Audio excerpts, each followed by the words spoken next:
Hi అండి, అందరికీ నమస్కారం.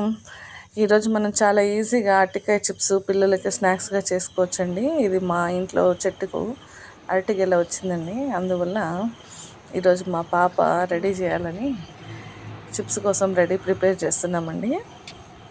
చాలా ఈజీగా ఎలాంటి వాళ్ళైనా కూడా ఈజీగా చేసుకోవచ్చు. ఇప్పుడు మన అరటికాయ అంతా పైన తొక్కంతా తీసేసి నీట్గా చిప్స్ గీరుకోవాలండి. ఇలా మనము డైరెక్ట్ కూడా నూనెలో వేయించి అలానే గీరుకోవచ్చు, కానీ ఇలా అయితే కొంచెం చాలా ఈజీగా ఉంటుంది. ఇది కొత్తగా ఫస్ట్ టైం చేసే వాళ్ళకు కూడా చాలా ఈజీగా వస్తుంది. ఇది సేమ్ మనకు ఆలు చిప్స్ లాగానే వస్తుందండి. నేనైతే కడాయి పెట్టుకొని 1/2 లీటర్ నూనె అయితే పెట్టినానండి వేడి చేసేదానికి.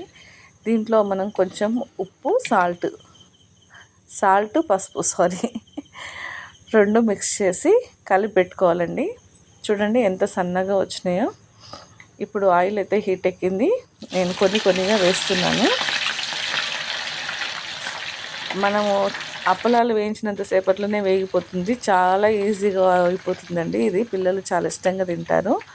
కొద్దిగా వేగిన తర్వాత మనము ఈ సాల్ట్ పసుపు కలిపి పెట్టుకున్న వాటర్ కొద్దిగా వేసినామంటే ఆ పసుపు అంతా ఎల్లోగా అయిపోతుందండి. ఈ అరటికాయ చిప్స్ ఉప్పు అంతా బాగా పీల్చేస్తుంది. మంచి కరకరలాడుతూ క్రిస్పీగా వస్తుందండి ఈ చిప్స్ అంతా.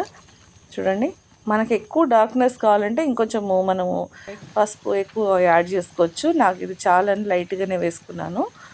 అలా 1 by 1 నేనైతే తీస్తున్నాను. చాలా ఎక్కువ వస్తుంది. ఒక 5-6 అయితేనే ఇన్ని వచ్చినాయి. చూడండి, క్రంచీగా కరకరలాడుతూ మనకు చేసి పెట్టుకున్నామంటే ఒక 2 నెలలు 3 నెలలు వరకు నిలువ ఉంటుంది. ఈవినింగ్ స్నాక్స్గా పిల్లలకి చాలా హెల్తీ ఫుడ్ అండి. బయట తెచ్చే కన్నా మనం ఇంట్లోనే చేసి పెడితే, ఇప్పుడు సమ్మర్ వస్తుంది కదండి, పిల్లలు చాలా ఇష్టంగా తింటారు. యమ్మీగా సూపర్ టేస్టీగా ఉంటుందండి. ఒక్కసారి మీరందరూ ట్రై చేస్తారని నేను కోరుకుంటున్నాను. ఈ వీడియో నచ్చినట్టయితే లైక్ చేయండి, షేర్ చేయండి, సబ్స్క్రైబ్ చేసుకోండి. Thank you for watching.